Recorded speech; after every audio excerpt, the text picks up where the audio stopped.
Double breaking news చూస్తున్నాం. Khairatabad MLA Danam Nagender U turn తీసుకున్నారు. మొన్నటి వరకు కాంగ్రెస్ సమావేశాలకు హాజరైన దానం అదంతా తూచ్ అన్నారు. తాను బీఆర్ఎస్ లోనే ఉన్నా అంటూ బిగ్ ట్విస్ట్ ఇచ్చారు. దీంతో తెలంగాణలో పార్టీ ఫిరాయింపుల అంశం మరోసారి ఆసక్తిగా మారింది. స్పీకర్ నోటీసులు ఇచ్చిన గంటల వ్యవధిలోనే దానం తాను బీఆర్ఎస్ లోనే ఉన్నా అంటూ ట్విస్ట్ ఇచ్చారు. దీంతో మరోసారి ఈ వ్యవహారం తెలంగాణలో హాట్ టాపిక్ గా మారింది. ఎమ్మెల్యే దానం నాగేందర్ కు అసెంబ్లీ స్పీకర్ గడ్డం ప్రసాద్ ఇవాళ నోటీసులు జారీ చేశారు. ఈ నెల 30వ తేదీన తన ఎదుట విచారణకు హాజరు కావాలని నోటీసుల్లో ఆయన పేర్కొన్నారు. ఈ నోటీసులు ఇచ్చిన గంటల వ్యవధిలోనే దానం నాగేందర్ ట్విస్ట్ ఇచ్చారు. తాను బీఆర్ఎస్ పార్టీకి రాజీనామా చేయలేదని దానం స్పీకర్ కు తెలిపారు. బీఆర్ఎస్ అనర్హత పిటిషన్ పై అఫిడవిట్ సమర్పించారు. తాను పార్టీ ఫిరాయింపులకు పాల్పడ్డారన్న పిటిషన్ను కొట్టివేయాలని స్పీకర్ కు దానం విజ్ఞప్తి చేశారు. బీఆర్ఎస్ తనను పార్టీ నుంచి సస్పెండ్ చేసినట్లు సమాచారం లేదన్నారు. తాను ఇంకా బీఆర్ఎస్ పార్టీకి రాజీనామా చేయలేదని స్పష్టం చేశారు. తాను 2024 మార్చిలో కాంగ్రెస్ సమావేశానికి వెళ్లానని, అది వ్యక్తిగత హోదాలో మాత్రమే కాంగ్రెస్ పార్టీ భేటీకి హాజరయ్యానని చెప్పారు. మీడియా కథనాల ఆధారంగా పార్టీ మారినట్లు బీఆర్ఎస్ భావిస్తోందని అన్నారు. బీఆర్ఎస్ అనర్హత పిటిషన్లోని అంశాలపై మాత్రమే వివరణ ఇస్తున్నానని, గతంలో కోర్టు తీర్పులను అనుసరించి బీఆర్ఎస్ అనర్హత పిటిషన్ చెల్లుబాటు కాదన్నారు.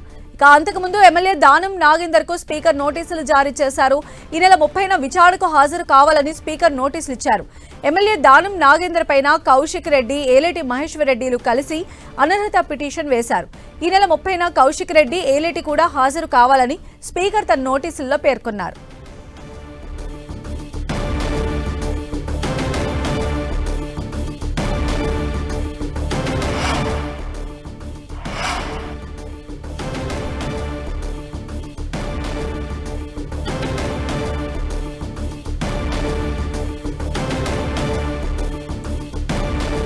So Khairatabad MLA Danam Nagender U turn తీసుకున్నారు. మొన్నటి వరకు కూడా కాంగ్రెస్ సమావేశాలకు హాజరైన ఆయన అదంతా కూడా తూచ్ అనేశారు. తాను బీఆర్ఎస్ లోనే ఉన్నా అంటూ బిగ్ ట్విస్ట్ ఇచ్చారు. దీంతో తెలంగాణలో పార్టీ ఫిరాయింపుల అంశం మరోసారి చాలా ఇంట్రెస్ట్ ని క్రియేట్ చేస్తోంది. స్పీకర్ నోటీసులు ఇచ్చిన గంటల వ్యవధిలోనే దానం తాను బీఆర్ఎస్ లోనే ఉన్నా అంటూ ట్విస్ట్ ఇవ్వటం ఇప్పుడు సంచలనంగా మారింది. దీంతో మరోసారి ఈ వ్యవహారం తెలంగాణలో హాట్ టాపిక్ గా మారింది. ఎమ్మెల్యే దానం నాగేందర్ కు అసెంబ్లీ స్పీకర్ గడ్డం ప్రసాద్ ఇవాళ నోటీసులు జారీ చేశారు. ఈ నెల 30వ తేదీన తన ఎదుట విచారణకు హాజరు కావాలని నోటీసుల్లో ఆయన పేర్కొనడం జరిగింది.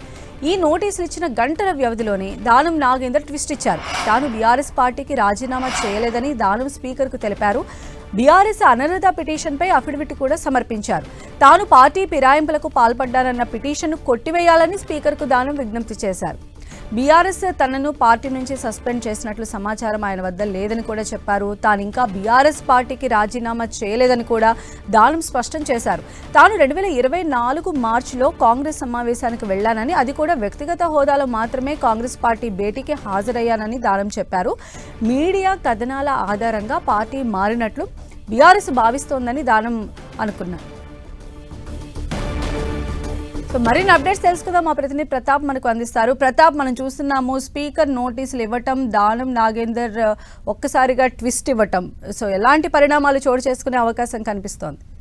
ఎస్ సంజయ్, ఈ విషయానికి సంబంధించి ఫిరాయింపు ఎమ్మెల్యేల ఎపిసోడ్ అయితే ట్విస్టుల మీద ట్విస్టులు చోటు చేసుకుంటాయని చెప్పుకోవచ్చు. ముఖ్యంగా దీనికి సంబంధించి సుప్రీంకోర్టు కూడా బీఆర్ఎస్ పిటిషన్ వేయడంతో సుప్రీంకోర్టు కూడా వరుసగా దీని మీద ఫాలోఅప్ చేస్తున్న పరిస్థితి ఉంది. గతంలో చూసినట్లయితే గత వాయిదా సందర్భంగా కూడా కేవలం ఒక 2 వారాలు మాత్రమే సమయం ఇస్తున్నా, 2 వారాల్లో ఖచ్చితంగా ఎట్టి పరిస్థితుల్లో నిర్ణయం తీసుకోవాలని చెప్పేసి స్పీకర్ కు ఆదేశాలు ఇవ్వడం జరిగింది. అయితే ఇప్పుడు ఈ నెల 30న ఈ గడువు మూసిన నేపథ్యంలో స్పీకర్ ఆల్ ఆఫ్ సడన్ గా ఈ రోజు దానం నాగేందర్, ముఖ్యంగా ఈ సెంట్రిక్ అట్రాక్షన్ అంతా కూడా దానం నాగేందర్ చుట్టూనే తిరుగుతుందని చెప్పుకోవచ్చు. మొత్తం 10 మంది ఎమ్మెల్యేల ఆరోపణలు ఎదుర్కొంటుంటే ఇప్పటి వరకు 8 మంది ఎమ్మెల్యేలకు సంబంధించి క్రాస్ ఎగ్జామినేషన్ కూడా కంప్లీట్ అయింది. అందులో 7 మంది ఎమ్మెల్యేలకు సంబంధించి ఎలాంటి ఆధారాలు లేవంటూ కూడా స్పీకర్ కొటేషన్ పరిస్థితి ఉంది. ఒక ఎమ్మెల్యేకి సంబంధించి కూడా తీర్పు రిజర్వ్ లో పెట్టారు. మరో ఇద్దరు ఎమ్మెల్యేలు, ముఖ్యంగా స్టేషన్ కాన్పూర్ ఎమ్మెల్యే కడియం శ్రీహరి గాని, ఖైరతాబాద్ ఎమ్మెల్యే దానం నాగేందర్, వీళ్ళిద్దరికి సంబంధించి పెండింగ్ లో పెడుతూ వచ్చిన పరిస్థితి ఉంది. అయితే దానం నాగేందర్ ఎపిసోడ్ సంబంధించి కాంగ్రెస్ పార్టీ బీఫామ్ మీద, పార్లమెంట్ ఎన్నికల్లో కాంగ్రెస్ పార్టీ బీఫామ్ మీద పోటీ చేసిన నేపథ్యంలో ఇది కాస్త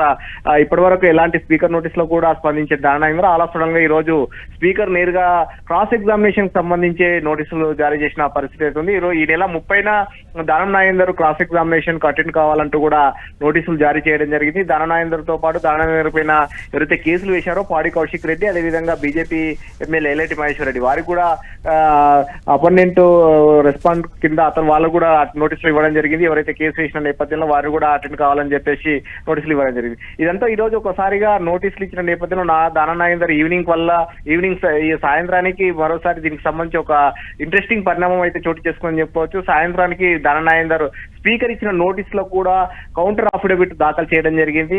తనకు ఇచ్చిన నోటీసులను క్యాన్సిల్ చేయాలి, తనపై వచ్చిన అనర్హత పిటిషన్లను రద్దు చేయాలంటూ కూడా స్పీకర్ కు అఫిడవిట్ దాఖలు చేయడం జరిగింది. ఈ అఫిడవిట్ దాఖల్లో కొన్ని ఇంట్రెస్టింగ్ అంశాలకు సంబంధించి కూడా దాననాగేందర్ పేర్కొనడం జరిగింది. తాను బీఆర్ఎస్ ఎమ్మెల్యేనే, తనను పార్టీ నుంచి సస్పెండ్ చేసినట్టు కూడా తనకు తెలియదంటూ కూడా చెప్పడం, కానీ మీడియాలో వచ్చిన వార్తల ఆధారంగానే ఇలాంటి నోటీసులు ఇవ్వడం కరెక్ట్ కాదంటూ కూడా అఫిడవిట్ లో పేర్కొనడం జరిగింది. సో అతను కాంగ్రెస్ పార్టీ బీఫామ్ మీద పోటీ చేసిన అంశాన్ని మాత్రం ఈ అఫిడవిట్ లో పేర్కొనలేదు. దీనికి సంబంధించి క్రాస్ ఎగ్జామినేషన్ సందర్భంగా స్పీకర్ ఎలాంటి నిర్ణయం తీసుకుంటారనేది కూడా చూడాల్సి ఉంటుంది. ఎందుకంటే ఇప్పటికే దీనికి సంబంధించి ఆయన గతంలో కూడా కాంగ్రెస్ పార్టీలోనే నేను ఉన్నానంటూ కూడా ఆయన నేరుగా చెప్పిన పరిస్థితి ఉంది. కాంగ్రెస్ పార్టీలో ఉన్నానని చెప్పిన దాననాగేందర్ ఆలస్యంగా ఈ రోజు అఫిడవిట్ లో మాత్రం తాను బీఆర్ఎస్ ఎమ్మెల్యేనే అంటూ కూడా పేర్కొనడం చాలా ఇంట్రెస్టింగ్ పరిణామం అని చెప్పుకోవచ్చు. ఈ నెల 30న జరిగే క్రాస్ ఎగ్జామినేషన్ సంబంధించి ఎలాంటి పరిణామాలు చోటు చేసుకుంటే, మరోవైపు సుప్రీంకోర్టులో కూడా ఈ కేసు ఉంది కాబట్టి సుప్రీంకోర్టులో ఎలాంటి యాక్షన్ ఉంటుంది అనేది కూడా చూడాల్సి ఉంటుంది. రైట్ ప్రతాప్.